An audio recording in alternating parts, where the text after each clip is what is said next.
This is our Ruyer reading group. We're continuing our reading of Cybernetics and the Origin of Information. I believe we're on page 109 of the book. So we're still in the chapter Negative Anti-Chance and Positive Anti-Chance. I think we were only a few pages from the end, so we should finish it and then start the next one today. This chapter is more just sort of like presenting the concepts of what is anti-chance, and then within anti-chance what is negative and positive anti-chance. And so anti-chance in general is just the fact that an unlikely, or what a priori seems to be an unlikely event happens. So the example that I've used a couple of times is like you find a coin on the sidewalk and you flip it 1,000 times and it comes up heads 1,000 times in a row. This, a priori, if you don't know anything about the coin, you would expect it to have a 50-50 chance of coming up heads. But then you flip it and you find 100% heads. And then the sort of step from a negative to a positive anti-chance here in this case would be where you sort of, after having observed this seemingly unlikely outcome, you would infer that there's some property of the coin that makes it land heads every time, like the weight distribution of the material that makes up the coin, for example. Or maybe there's some kind of bizarre, intricate, like magnet apparatus, like on the sidewalk or like buildings surrounding you that somehow makes the coin land heads every time. And for some reason, someone thought that building this bizarre apparatus was a worthwhile endeavor. In any case, there's some sort of device or machine of some kind that brings about this outcome that would be unlikely if that machine or device were not there. And this is what he calls in general sort of a connection. The French word here is liaison, or I forget what the English term the translation that a bond maybe is the term they use. Anyway, but yeah, so in general, our sort of investigation of the world, where if we find some event or phenomenon that seems surprising a priori, so some event happens that we didn't expect, or that we would have considered to be unlikely without sort of prior to having investigated this domain.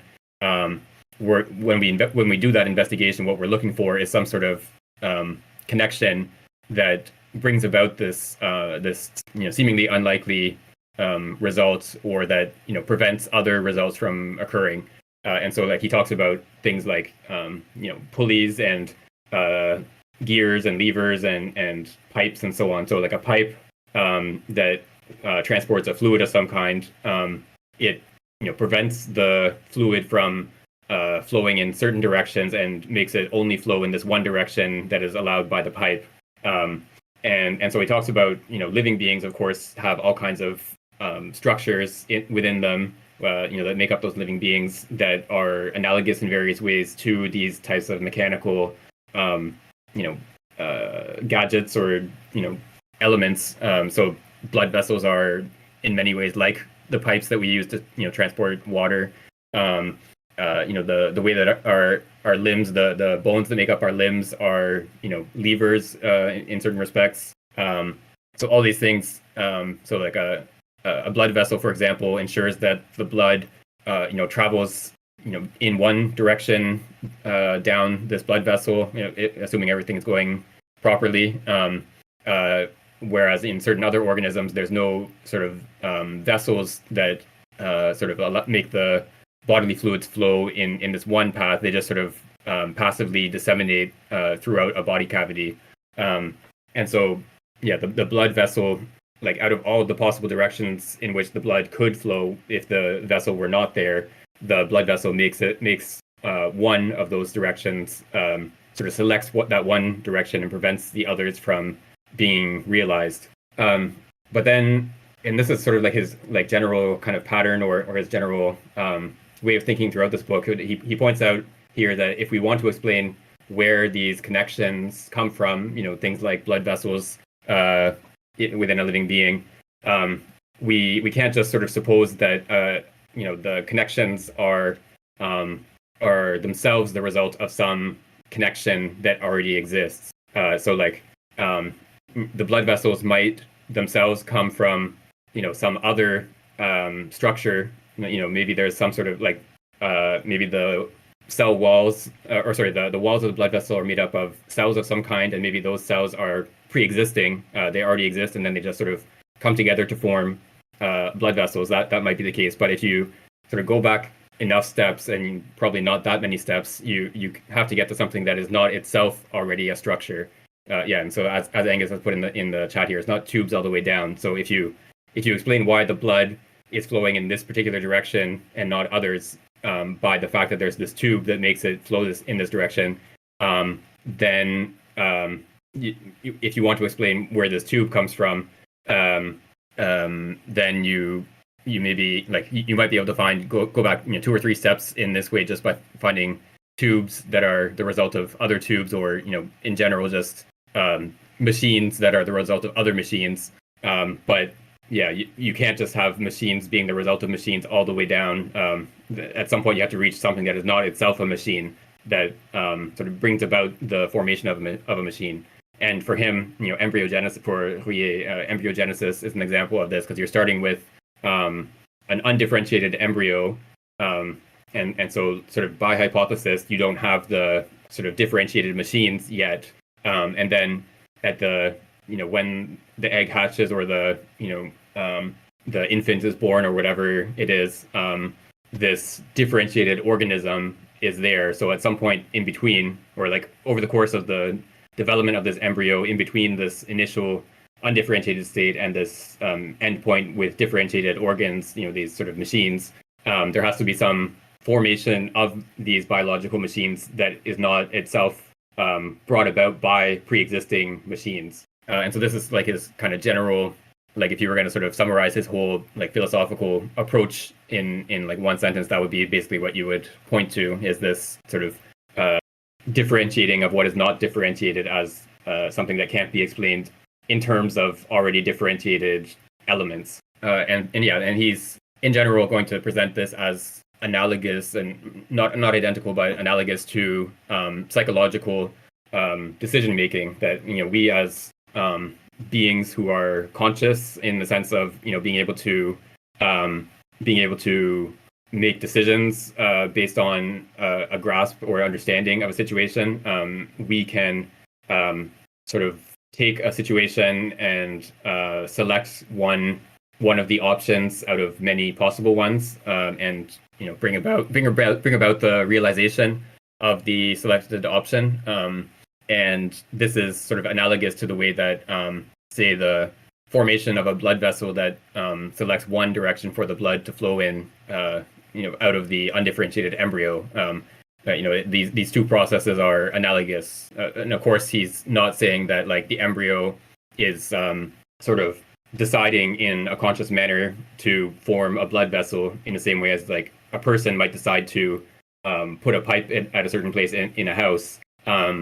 But the process by means of which the embryo forms a blood vessel is analogous to the process through which a person might decide to put a pipe at a certain place in a house. And of course, and then even more sort of speculative and sort of a further extension of this concept is his application to subatomic particles. And so these are all, for him, these are instances of true individuals. So a living being, a person, and a subatomic particle are all true individuals, in the sense that they are sort of individuals for themselves. They treat themselves as individuals, as opposed to something like a pile of sand, or a crowd of people.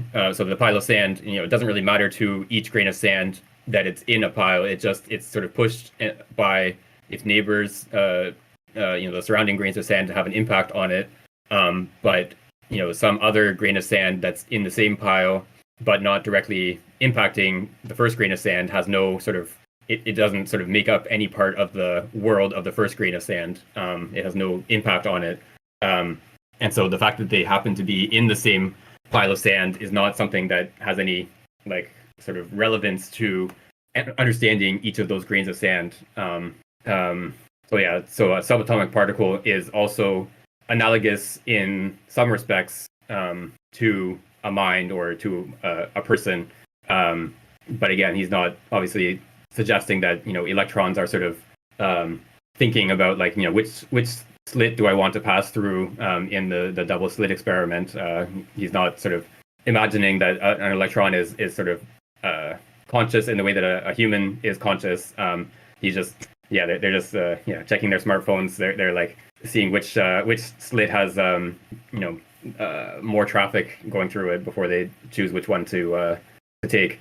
But yeah, so the electron is not sort of a mind. The electron does not have a mind, but the sort of evolution of an electron, the sort of development, what an electron does over time is analogous to the way that a human mind sort of evolves through time. Okay, so I think we can pick up. I think we were at the bottom of 109, if I'm not mistaken, if Descartes is the ancestor. Yeah. If Descartes is the of Cybernetics through his embryos who want to do synthesis, who want to explain appearance of from soul the laws of ordinary physics, it is characteristic that all Cartesian embryology is based on the use of connections of type A, either dynamic or kinematic. According to Descartes, the first sketches, ébauche, of the fundamental organs, and especially of the heart, the fundamental organ par excellence, are due to a sort of dynamic equilibrium, gestalt avant, to an quote-unquote agitation produced by the meeting of two germs. Then circulation shapes the circulatory system, like wild water carving its bed. And finally, the other organs are the byproduct of the channels or tubes thus formed. The kidney, bladder, and ureters are the excrementa of the vena cava. The sense organs are the cerebral excrement. They are brought about by the channels like sediments by a river. As these type A connections can at most only preserve information and not increase it, the Cartesian attempt, which was quite crude, was doomed to failure. But it can be said that the most modern attempts, insofar as they also rely on similar connections, are no more. In fact, organic differentiations appear from simpler forms and cannot be attributed to dynamic regulations. The primordia that will become the circulatory system, for example, appear here and there before the flow of circulation and then merge to form the vascular. As recent experiments by Joly have shown, it is even the case that the destruction of the presumptive cardiac primordium does not prevent the development of the corresponding aorta. The organism actively forms its own tubes, channels, by definition, without pre-existing tubes, channels. Similarly, in the psychological, if I move in terrain where no roads or established paths, improvised routes and itineraries appear in my field of behavior, no doubt inspired by the never quite homogeneous form of the terrain, but not rigorously. The engineer who draws roads seeks the greatest economy and best efficiency, but in his creative effort, he does not passively the principle of least action, like a drop of water on an incline. He is inspired by an ideal type. With the risk of error, he works to realize. By seeking appropriate ways and various sections of the road, he takes into account the point of arrival as well as the same applies to the tubes and organism. They are never pure effects, cumulative functions, or step-by-step equilibrium, or beds dug by the effect of a blind. The vessel's essential pulmonary respiration, oxygenated by maternal blood before they become fully useful. Conversely, the vessels that are no longer useful do not disappear. The old bed. Maybe I'll just finish this. That's too far. Sorry, how much more is that? Let me just take a look. It's about a page. Maybe, yeah, why don't we stop here? Yeah, that's fine. Okay. Yeah, so seems like the argument here is that embryogenesis, form taking in embryogenesis, doesn't proceed sort of blindly in the way that, a riverbed is gradually channeled by running water, which, even though the molecules have a kind of unity for Ruyer, does not sort of, as a crowd, so to speak, a kind of attention in its action.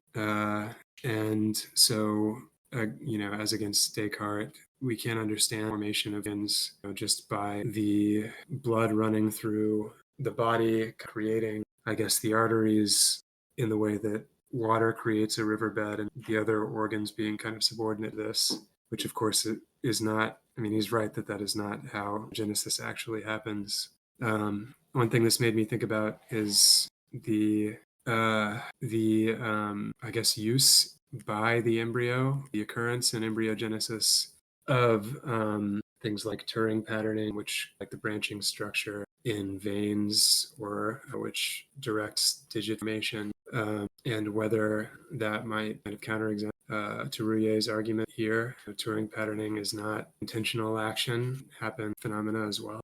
But maybe he would still argue the fact that these mechanical processes and chemical processes occur during embryogenesis leaves kind of unexplained the use, so to speak, these inorganic processes in the production of the developed embryo. Yeah, I think he's not going to deny that there are these kinds of processes in living beings that do resemble like the kind of, river carving its own bed kind of example. So there may be processes in the development of an embryo that follow this kind of sort of developmental pattern. But he's I think denying that this is sort of sufficient to explain everything about the development of an embryo. And so here you can think of some of the things that were sort of the sort of canalization aspect of embryogenesis that was sort of a big topic of discussion in the early 20th century. So the fact that you can interfere with the developmental process in various ways, and the outcome is still more or less like the sort of normal outcome without that interference. So they were like, I think they used sea urchins as one of the sort of model organisms in the early 20th century. You can do things like in like an early stage before differentiation has really set in, you can like remove half of the embryo, and then the organism that develops through this process of embryogenesis is not just like a half sea urchin. It's not like the cells just sort of develop only the left half of the sea urchin. It's a complete sea urchin, just that's smaller than it would be if you had not removed half of the cells at the early stage. And so these kinds of sort of compensation, and then there's things like you can take the left leg bud of a frog embryo and move it to the right, and switch the two legs, for example, and then they end up developing into the appropriate leg for where they actually are embedded, rather than having a left leg grow on the right side and vice versa. So things like this, I think, is maybe what he's thinking of here as things that are not sort of like this kind of passive adaptation, but have some kind of directedness of these processes. One thing I think, it's slightly aside from what he's talking about here, one thing that's interesting is some of these the types of examples that he talks about here, like the formation of the vascular network. I think some of these actually are to some extent the result of this kind of passive process, like the sort of fine branching of blood vessels is not like pre-programmed in any way. That there's no sort of blueprint that tells your developing embryo to form this tiny capillary at precisely this location and not 1 millimeter further. It's some sort of probably very complicated interaction of like temperature and pressure and whatever concentration of different chemicals that eventually sort of crosses a threshold at one point and makes the blood vessel branch there. And then if one of those variables had been slightly higher or slightly lower, that blood vessel would have branched 3 millimeters further down rather than where it did. And so these are all sort of very dependent on the conditions. And so you can so this is more complicated than just something like water flowing downhill and sort of carving out a path. But it's I guess sort of like a multi-dimensional analog of this, because you have you can just sort of depict the sort of phase space of all these different variables, and then have like the development of the embryo as a kind of downhill analog to a downhill flow of the state of the embryo at any given time, down this sort of gradient of this sort of multi-dimensional space. And one interesting point here as well that he makes is how the engineer in some respects when you're designing a road system or a railway or something like that, you might want to do something that is actually quite similar to what water would do when flowing downhill. Like you would sort of follow the gradient of the landscape, and it could be that like the sort of optimal path for a road is actually the same as the path that water would just carve out through the action of gravity, this sort of passive adaptation. But the difference, or one of the key differences here, is that he points out here that so he says the engineer. Sorry, where is that? I think I've lost the passage. But he says the engineer can make a mistake in finding the best route. So like the engineer is actually sort of doing something that might not work. That the engineer has to sort of figure out what the best path is, and they might get it wrong. Whereas the water is not figuring anything out, and the water can't make a mistake in flowing downhill. It just flows downhill. That's just what it does. And generally, when like an engineering problem is not just sort of following this one gradient of say like the direction, the steepest slope downhill or the fastest route downhill. Usually there's many different variables that all have to be sort of balanced against each other. So you might have to compensate. You might have to take account for how sharply can the vehicles that are using this road turn. So we have to sort of ensure that the curves in this road are not so sharp that the vehicles that would drive on this road would go out of control trying to get around this curve. Maybe there's often cost questions that like maybe there's one way of building this road that would be optimal in one respect but would cost a lot more than another way of doing it, which is suboptimal in that respect. But you sort of decide the difference in cost of these two ways of building the road is so large that we're going to select the option that's suboptimal with respect to say like the shortest path between these 2 points. Like maybe you decide we're not going to blast a tunnel through this mountain. We're going to build a longer road that goes around the mountain just because it would be so expensive and to make a tunnel. So yeah, so the engineer is not just sort of passively following one sort of minimization problem. The engineer is probably minimizing or maximizing many different quantities and has to sort of weigh each of them against each other and make some kind of decision about how much cost is saving a certain amount of time worth. So yeah, that's part of what makes it, and that's why the engineer, of course, can make an error because they can maybe overestimate how valuable it is to make sure that the road is the shortest possible. They might dedicate billions of dollars to building this tunnel that saves like 3 minutes on a trip between two cities, and that probably is not a worthwhile use of resources. So it's because there are these sort of competing imperatives or competing values that the engineer has to select between or balance against each other that they can make an error. Yeah, this is an interesting question that Angus has put in the chat here. Can an embryo make a mistake? Yeah, I'm not sure exactly how you would answer this because, of course, there are birth defects, and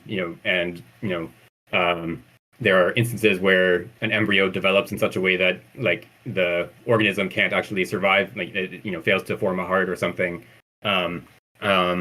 Yeah, so I'm not sure if he would describe that as like making a mistake or not.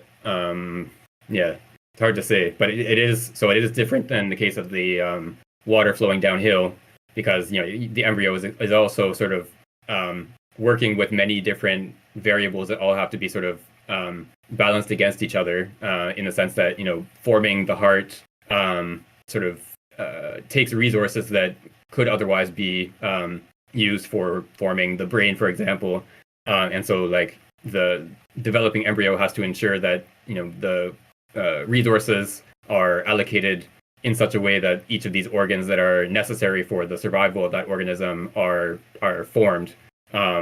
So there is a kind of like trade-off and balancing of these different sort of dimensions of development in a way that is not present for the water flowing downhill. But yeah, of course, it's different than the case of the engineer because there's no sort of intention or sort of deliberate decision.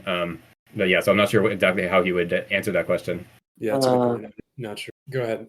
I mean, in terms of the embryo, is the I think the vessels. I think the vessels are essential in pulmonary respiration and formed in the embryo. I guess, right?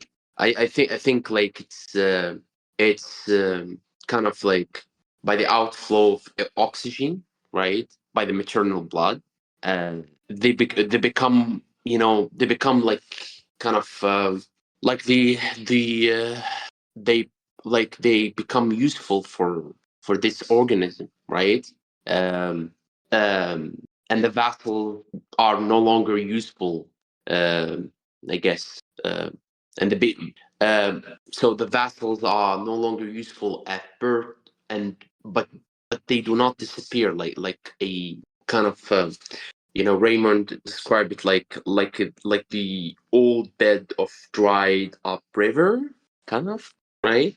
Like I don't know, but I don't know. I didn't read Descartes, right? But it seems that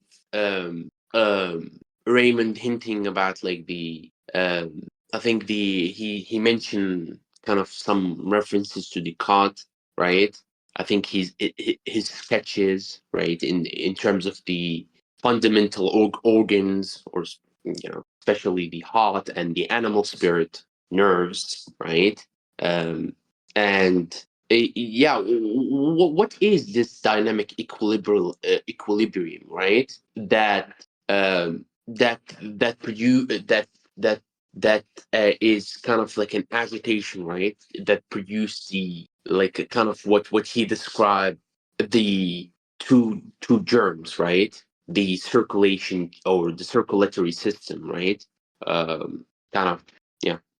Yeah, so when he's talking about Descartes here, so he's talking about yeah, this is maybe less well known than like the discourse on method and the meditations. But well, actually, even in the discourse on method, the last two discourses, if I remember correctly, are about physiology, and I think are often sort of left out when discourse on method is assigned as a reading in like a first year philosophy class. But yeah, a lot of Descartes' work was about physiology. Physiology, physiognomy or physiology, physiognomy or phrenology or physiognomy, right? No, physiology. Physiology. Okay, physiology. Okay. Yeah, so what he's doing in these texts is trying to give mechanical explanations for how first of all how these different organs arise in the first place, and then secondly, once these organs exist, how they operate. So he's writing fairly shortly after Gilbert had first identified the circulation of the blood. So the fact that we have oxygenated blood, or I don't think oxygenation was understood at that point, but you have blood that leaves the heart, flows through the arteries towards all the different parts of the body. And then you have blood coming from those different organs that returns to the heart through the veins, and then just sort of keeps circulating around in this manner. So this is something that had just been discovered in fairly recently at that time, and Descartes sort of adopts this explanation or this concept of circulation of blood, and he wants to explain how the heart works, how the nervous system works, etc. In these mechanical terms. So, like for him, the nervous system is a kind of hydraulic sort of actuator system. So it's the nerves are full of, as you mentioned, the animal spirits, which is supposed to be this kind of like very fine substance, this very fine fluid, and then the nerves make a muscle contract by sort of pumping these animal spirits into or out of the muscles to perform various actions. And so this is, I mean, hydraulics was relatively undeveloped at the time he was writing, but there was he mentions the sort of fountains at Versailles, where they were these sort of like kind of demonstration toys, I guess, of these sort of like human figures that had pumps, like water pumps in them that would make them sort of move. I think it was like if you stepped on a certain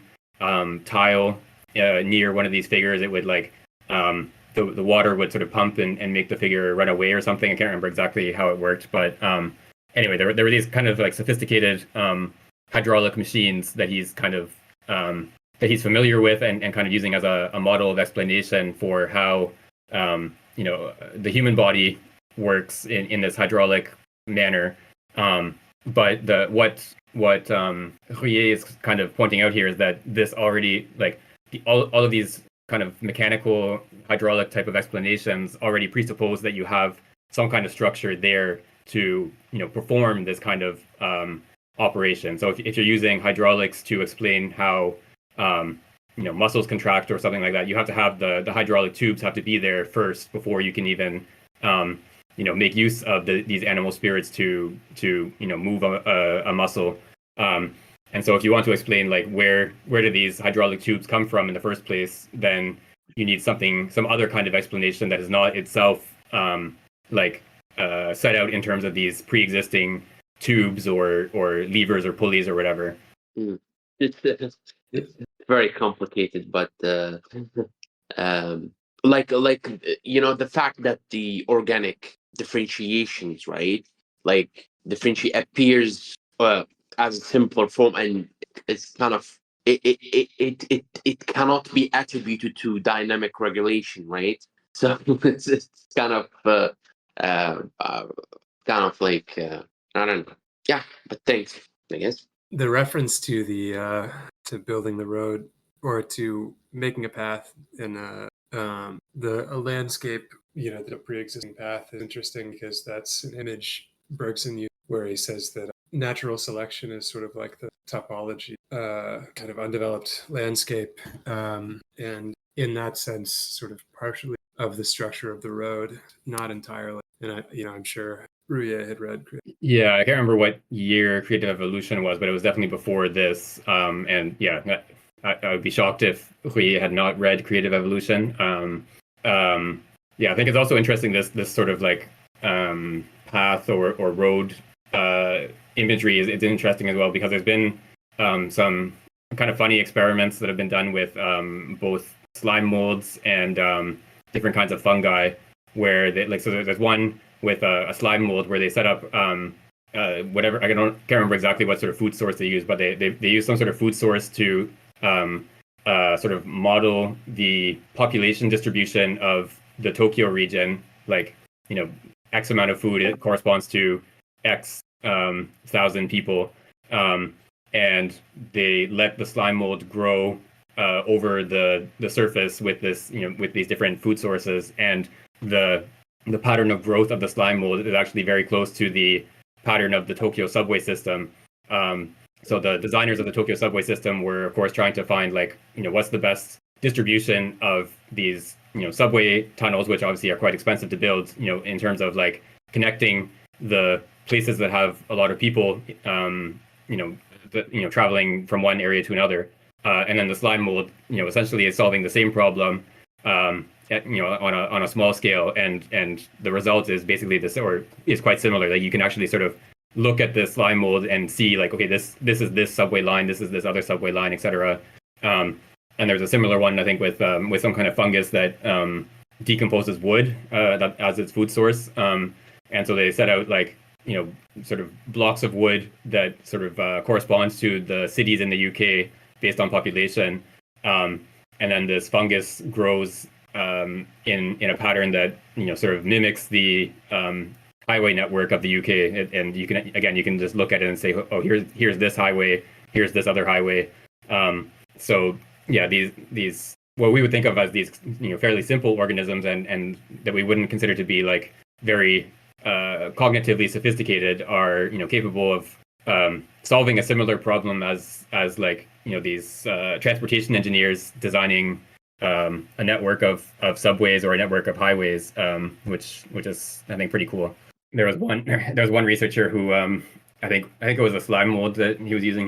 He was saying that like every time he goes to IKEA, he always gets lost trying to find the way out, and so he like made a model of his IKEA of the local IKEA and got a slime mold to figure out what the best path out of it was, and the slime mold succeeded. And so he said, I guess the slime mold is smarter than I am because they can find the exit and I can't. Yeah, slime mold can probably navigate parts of the Tokyo subway better than I can. It's humbling.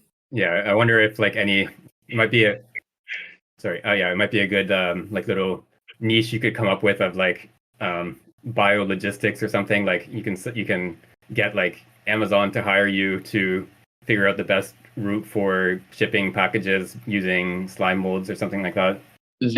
I watched the documentary about what are you talking about? What what you mentioned, right?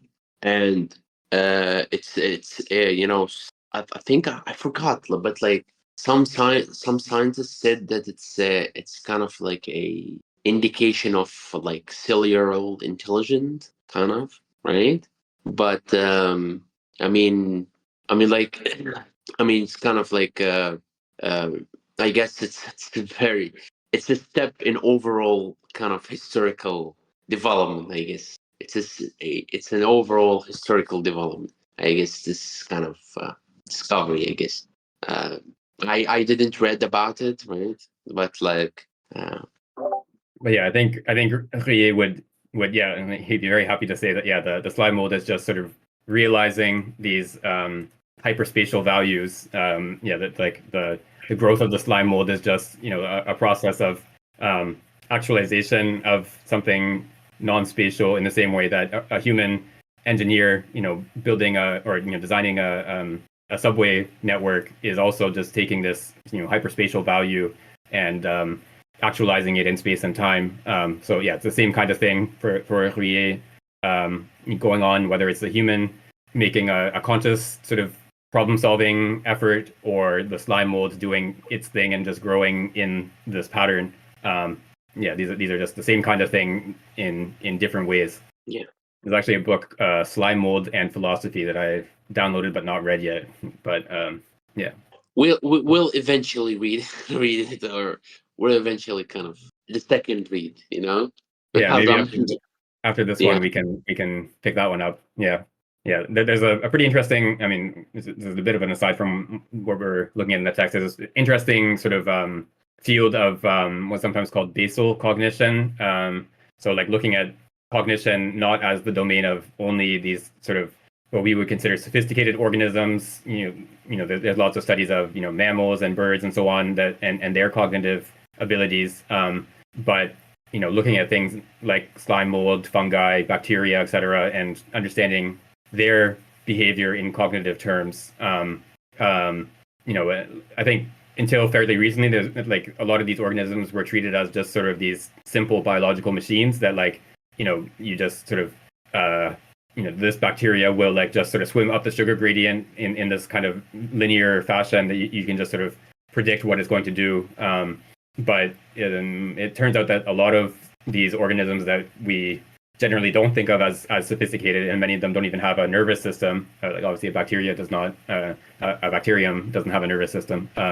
Many of these organisms actually do exhibit, much more sophisticated behavior than was previously recognized, and so they do things like integrating information from multiple sources. So like there might be like say like sensitivity to some chemical gradient and sensitivity to gravitation, and then maybe some, I don't know, for whatever reason the organism combines these two pieces of information and sort of chooses some kind of behavior that is based on both of these pieces of information, and sort of chooses a course of action that is the best given these pieces of information. And so this is obviously much more sophisticated than the water flowing downhill type of example. And again, this is sort of what I was pointing to with the engineer who has to, the engineer is not just sort of mechanically minimizing the distance of the road, the length of the road, but also has to take into account, the cost of constructing a road in this location, and the safety of driving on this road, etc. Like many other factors have to be sort of brought into consideration and balanced against each other, and the bacteria that are taking in these different forms of information and sort of weighing them against each other and coming to selecting a certain form of behavior that responds to these different sources of information, in an integrated way. This bacterium is doing something, analogous, though obviously not like as sophisticated. It's not exactly the same, but analogous to what the engineer is doing, which I think is it's a pretty cool idea that these slime molds and bacteria and so on are sort of exhibiting something that we can describe as cognition, and are not just these sort of pure biological machines. Okay, we can go on to the next bit. So I can read this part. At birth, the arterial duct that in the embryo directed the pulmonary circulation into the systemic circulation undergoes a physiological closure by contraction of its membrane. Then it anatomically obliterates itself. The ductus botali, whatever that is, which communicated between the right and left heart, undergoes a physiological occlusion. Then it closes 3 or 4 months later by anatomical fusion. The presence or absence of vessels is visibly subordinated to something other than pure atergo causes. It's true that the physiological closure of the ductus botali seems to occur in a purely mechanical, or at least quote-unquote causalist manner, by the effect of the increase in blood pressure in the left atrium. The septa that constitute its membranes, especially the septum primum, function as valves and come together. But then it is necessary to explain why the septa were precisely formed in advance in such a way that at the right moment a purely mechanical effect could make them function according to the needs of the organism. As we have seen, organic memory cannot be the result of the functioning of the organism. Once the channels and tubes, the auxiliary instruments of connection and circulation, are constituted, those that use them, humans, animals, cells, fluids, waves, or particles, can be reduced to a blind crowd obeying global impulses or forces. But to explain their very constitution by what is precisely permitted only by this primary constitution is to get things backward. In structuring action, the action of positive anti-chance, we again find the same schema of framing as in action in general or in communication. Direct improvisation in a field necessarily analogous to a field of consciousness, of informative connections, is fundamental, primary, and irreducible. All new information is an invention analogous to conscious invention. It is the effect of a unifying theme. Then, positive and creative anti-chance frames auxiliary devices that it has constituted and which themselves represent a conservative or channeling anti-chance. Material links, conductors, guides, and so on, which function in chains of assistance and then sometimes completely replace the original conscious connections. All organic machines could serve as examples. Conservative anti-chance then channels and envelops the amorphous crowds composed of individuals that only react to each other step by step and gradually. If the conserving auxiliary devices degrade, pure chance prevails over anti-chance, and information decreases irreversibly if positive anti-chance does not come to reconstitute or replace them. And then he has this diagram here, which I don't know if I can really describe, but I guess so. The endpoint, the left and right endpoints of the diagram here are informing anti-chance intention on the left and informing anti-chance results on the right. And then we have the sort of channel between these two ends of the diagram, which is labeled channeling anti-chance. And then within this channel, we have channeled pure chance or crowds. And so we can think of this as sort of, you can think of the blood vessel or the pipe as an example of this kind of schema here, where you have some sort of channel, this tube that within which the fluid flows, and then the fluid within that tube is just sort of being confined to this one direction of flow purely by these physical forces, and doesn't have any kind of intrinsic structuring. It's just sort of made to flow in this particular direction by the fact that the tube is present in that direction. But then the tube itself is the result of this, what he's calling here, this informing anti-chance. So it's not, the tube itself can't be explained in terms of the sort of channeling of this chance process. Yeah, I think, yeah, so Angus has mentioned, Bergson and habit here in the chat. And I think that's an interesting, I mean, I don't know if Ruyer uses the word habit here in this section, I can't remember, but it's a good example of what he's talking about, where you can think of sort of like the trivial habits that we have in our daily lives, brushing your teeth or whatever. Um, at some point we had to sort of be taught or, told to make this decision that you should brush your teeth before you go to bed, or you should wash your hands before you eat, or some of these sort of like basic actions. But eventually they just become these sort of habits that we do without even thinking about it. There's you can I think we've talked about some of these examples maybe in the when we were reading Merleau-Ponty, but there's things like you're going home from work and you tell yourself before you leave, oh, I need to stop at the grocery store, so I need to turn left at this corner instead of right, and then you get to that corner and you just turn right like you do every other day and go home, and then as soon as you walk in the door you go, oh, I was supposed to stop at the grocery store. I mean, this is like just sort of a trivial everyday example, but here you just have this sort of habit of this like routine that you get to this corner and you turn right and then you go home, and then your sort of previous intention of, I was actually supposed to go left and go to the grocery store, didn't get realized. And so you can see this as kind of like analogous to, the formation of a channel, like a river that sort of carves out a channel in the side of a hill, where, the sort of path that takes you, down this turning right,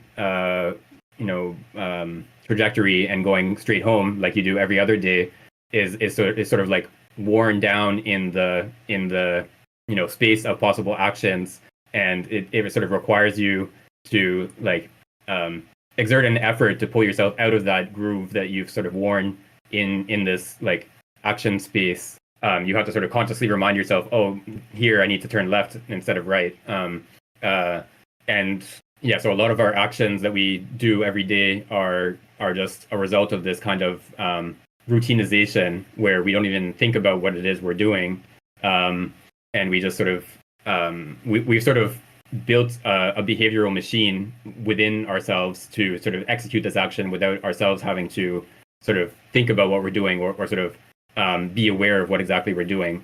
And yeah, many of the things we do, like if you did try to do it with sort of full awareness, it would become sort of impossible. Like I think about like if you're typing, for example, you don't have to think like, okay, where is the letter Z on the keyboard? And now I'm going to move this finger to that location and press down. Like if you had to do that for each letter you were pressing, it would take forever just to type like a 2-line email. And so the fact that we can just sort of like know what we want to write and then move our hands in such a way as to produce that result without even having to think about it is actually quite useful in sort of allowing us to perform this task like without this sort of effort and deliberate thought. And even like if you were to sort of sit down with like a piece of paper and someone says, okay, sketch out where all the letters are on the keyboard, like I don't think I'd be able to do that very well. I'd get like the QWERTY row and then have to guess at everything else. But of course, if you just actually sit down at a keyboard and start typing, you don't really, I mean, you make typos, of course, but you don't sort of have to stare at the keyboard and try to find the right letter. You just sort of move your hands where they need to go. So there's a lot of like our capacity to perform various everyday actions sort of relies on the fact that we can generate these sort of behavioral machines out of habit that we can then just sort of like use as a kind of subroutine, where we just sort of, all we have to do is sort of like tell ourselves to execute this subroutine and not have to sort of pay attention to each step in this subroutine. And then we can sort of like save ourselves all these like mental efforts and time just by relying on the capacity to develop these habits. So yeah, so all of this is to say that like I'm sure Ruyer is not like sort of saying that these habits and these sort of behavioral machines that we develop are like bad in any sense. It's just that we have to understand these as secondary, that we have to first like it's only because we as human beings have the capacity for acting and making decisions, and realizing values, and so on. All these sort of capacities that he's pointed to. It's only because we have these capacities that we can then acquire habits that sort of allow us to avoid having to make a decision, and sort of exercising this kind of grasp of these values and so on.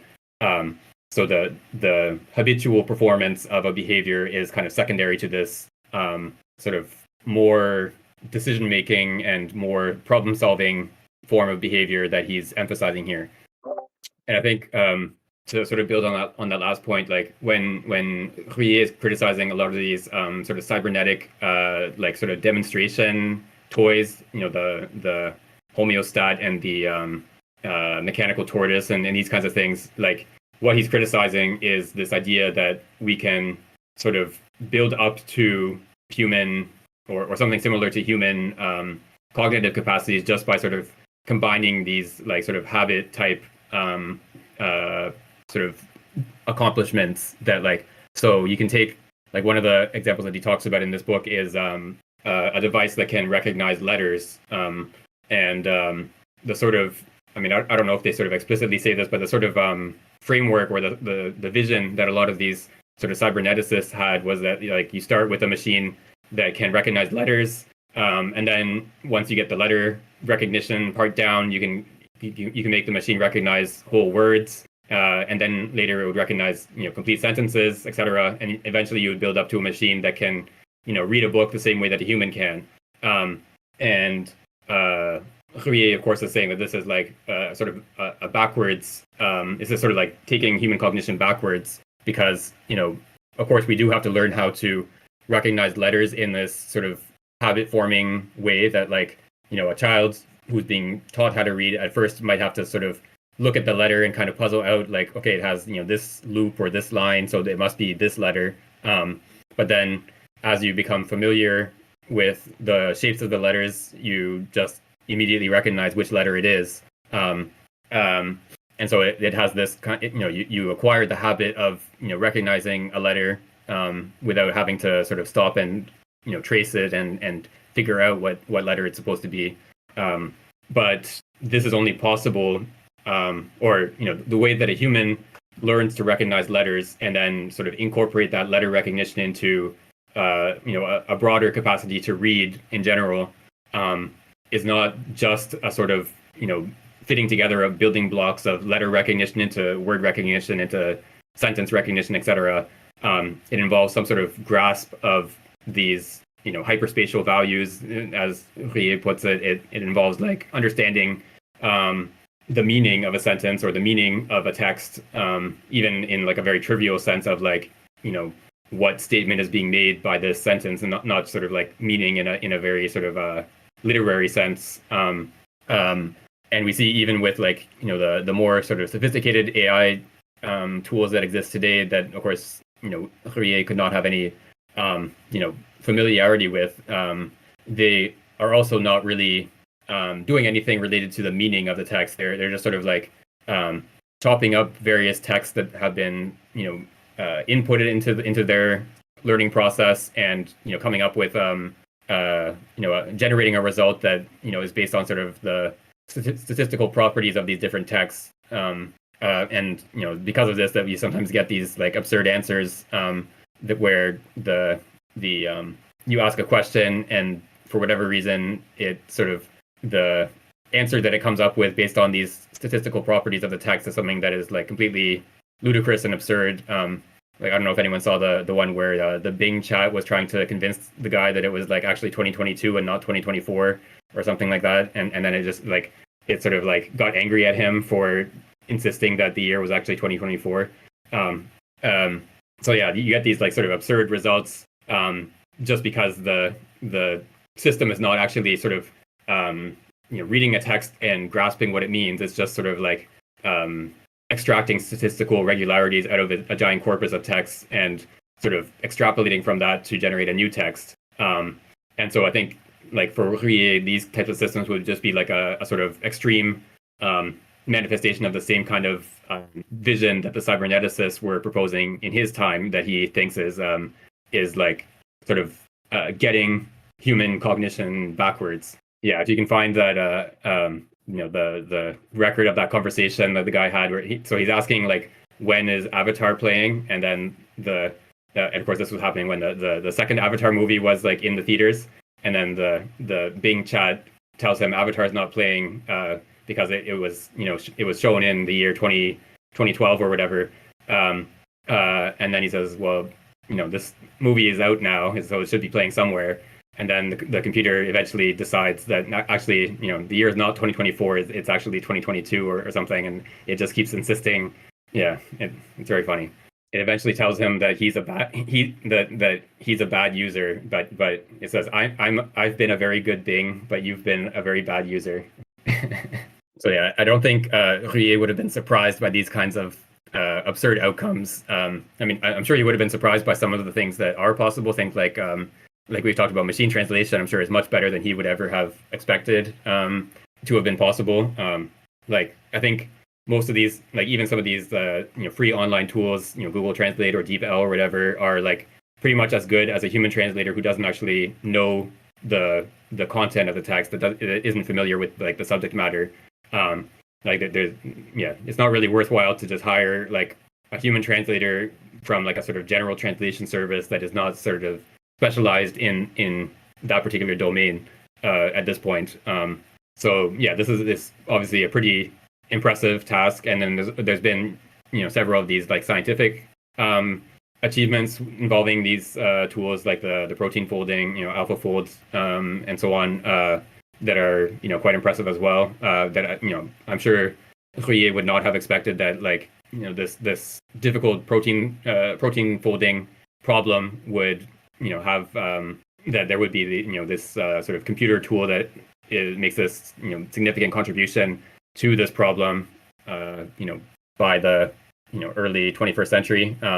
But yeah, it's also good to keep things in perspective, that like being able to sort of read a text and answer a basic question about what the text means is still not like entirely mastered by these tools, to the same level that like a 10-year-old is capable of doing. I can read a page or so of the next chapter. Sounds good. Yeah, I was going to ask, do we want to go on to the next one, or stop here and pick up the next one next time? What's everyone thinking? I wouldn't mind going ahead a little bit in discussion just to start the chapter. Whatever you all feel like doing is fine with me. Sure, let's carry on.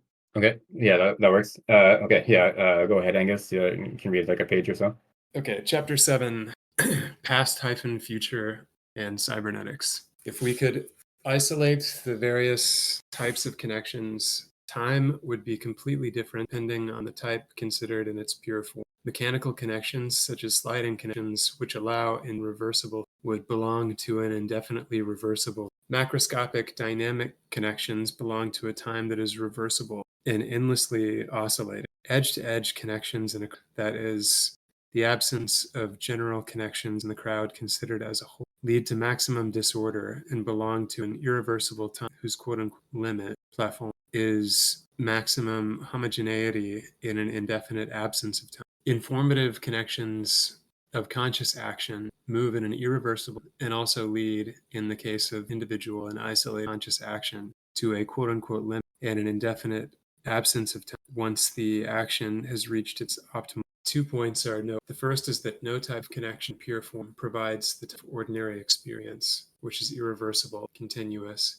and without a. This ordinary time is necessarily. The second point is the curious resemblance between the time of clouds and conscious action. Both are irreversible and have a quote-unquote extreme in one case, optimal. Both have, according to Eddington's expression, and quote-unquote arrow. Relative to information, these arrows always have a determined orientation, since the information is minimum at the limit of crowd time and maximum at the limit of the time of conscious action. It is their relationship that we must study now, because the similarity of these two has deceived cybernems. According to Wiener's thesis, information machines, clockwork, exist in just like living beings, the past that is irreversible. They would exist in the time of J.W. Gibbs's statistical mechanics rather than classical mechanics.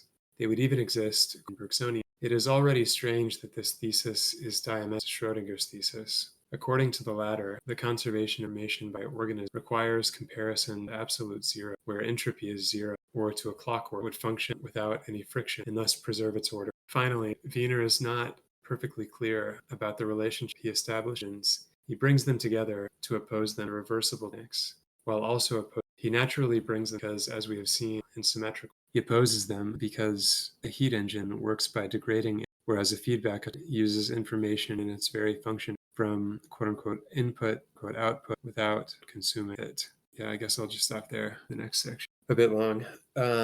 So Ruyer points out that in conscious action and crowd phenomena, the time of these is irreversible. So if I, starting at the bottom of a hill, if I walk up to the top of the hill, the action is directional and I'm in a place, irreversible. I don't know, maybe a different example. If I create something that is highly organized, then yeah, I'm not sure why exactly conscious action is irreversible. I understand the crowd phenomena point that, if you have a bunch of atoms or molecules of some gas in a canister, and it starts in some initially organization, it will eventually result in a kind of even distribution or motion, and will end up in like a maximum entropy state. But the point about conscious action, I guess I thought that made sense, but I don't really see why that would necessarily be irreversible. So I think the irreversibility here is not in the sense that it's not possible to undo a conscious action, but in the sense that the action has a direction of approaching or moving away from a goal. So if your goal is to, I don't know, pick up the coffee cup, there's a directedness towards that goal where your arm is moving closer to the coffee cup, for example, and then there's a direction away from that goal, which is sort of moving away from the coffee cup. And so we talked about how in conscious action there's a limit, which in some sense is analogous to the limit of the thermodynamic process, but it's kind of the opposite of that limit in the sense that in a thermodynamic process, the process sort of degrades order. The entropy increases over the course of the process. Whereas in the case of the conscious action, it's instituting an order, and then once that order is instituted, there's no further change in that conscious process. There could be a different conscious process afterwards, but so if you are trying to achieve a certain goal and you achieve it, then that action of achieving that goal is done, and there's no further development. And then it's sort of like the inverse of a thermodynamic process, where if you say like burn a piece of paper, once the paper is completely burned, there's the process has no further development to do. It's just done. And so these two kinds of temporal development or temporal evolution are sort of analogous to each other in the sense that they each have a directionality, but they're sort of the inverse of each other in the sense that one is directed sort of downwards in terms of degrading order, and it sort of ends in this sort of stationary state that is the minimal state of order, or the maximum state of entropy, whereas the other, the conscious action, is a kind of ascending structuration or ascending implementation of order, and then it ends once that order has been achieved. So I think it's in that sense that he's talking about reversibility in with respect to conscious action. But yeah, so these thermodynamic processes are irreversible, and this is something that is discussed a lot in like philosophy of physics now. Like, given that we have the sort of two like fundamental physical theories, quantum mechanics or quantum field theory and general relativity, and neither of them have anything like a direction of time, like a sort of privileged direction from past to future. But then, of course, at the sort of scale of like thermodynamic processes, we of course know that you can burn a piece of paper, but you can't take a pile of ashes and have it sort of recombine into a piece of paper. So there is this kind of directionality in thermodynamic processes, and the question is like, how do you start from something non-temporal and get this sort of or this non-directional sort of fundamental theory and get something that has this arrow of time structure to it, like at the thermodynamic level. So yeah, this is like a an important question that he's that Ruyer is sort of pointing to here. Yeah, and there's questions about what relationship this sort of thermodynamic time arrow has to subjectivity. And he talks about this a little bit later in like I think in the next section that like our sort of capacity to be aware of phenomena in the world is sort of tied to this directionality of time, that like something that didn't have this directionality would sort of not be in the same world as us in a certain sense, and it would not really be possible for us to sort of interact with something non-temporal in this sense, just by virtue of the fact that if you want to know about some entity, you have to interact with it in some way. There has to be, I don't know, a beam of light that reflects off this entity and back to you, or some sort of radiation that's emanated from this object to you, etc. Like some sort of causal interaction has to happen, and all of the causal interactions that we understand are involve this kind of thermodynamic directionality of time, and so if we were to suppose that there are entities that are not sort of subject to this arrow of time, then it's hard to see how we would ever be able to interact with them in such a way that we could actually come to know that these entities exist. And one of the key points that he makes here is that these thermodynamic processes are sort of crowd processes or crowd phenomena, in the sense that the irreversibility of burning a piece of paper is a result of these interactions between the different atoms and molecules and so on that make up the paper, and the way these chemical bonds can change and can interact with oxygen, for example. But there's nothing. The piece of paper is not a sort of intrinsic individual, so it doesn't matter for one, say, carbon atom in this piece of paper that atom is actually part of a piece of paper and not part of a living tree or any other substance that includes carbon in its makeup. It just sort of interacts with other atoms in its own atom way, and it doesn't really care that it happens to be part of a piece of paper. And so this is the same kind of phenomenon as the water flowing downhill, which is just sort of reacting, or it's just sort of being pushed and pulled by the force of gravity and the pressure of the ground against the water molecules and so on.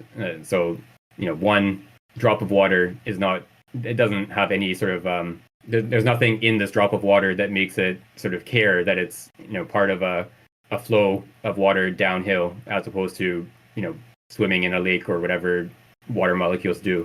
And this is also interesting because like in sort of like traffic analysis, for example, if you're designing a subway station and you know that like say there's these two subway lines that meet at this station, and X amount of people are on this line and Y amount are on this line at this time of day, etc. They actually use like hydraulic models to model the flow of these crowds of people, that like the people are sort of modeled in the same way as you would model like water flowing through a pipe. So it's exactly the same kind of intellectual schema that is used to like depict and understand how people will move through the station, as you would to understand like how water would flow through a pipe. Yeah, so I think we can stop here since we're about at the 2-hour mark. Yeah, so thanks everyone for your contributions today. We'll pick up on this next time, and yeah, hopefully we will exhibit conscious directedness and not crowd-like directedness. That sounds good. Thanks, Non. Thanks, everyone.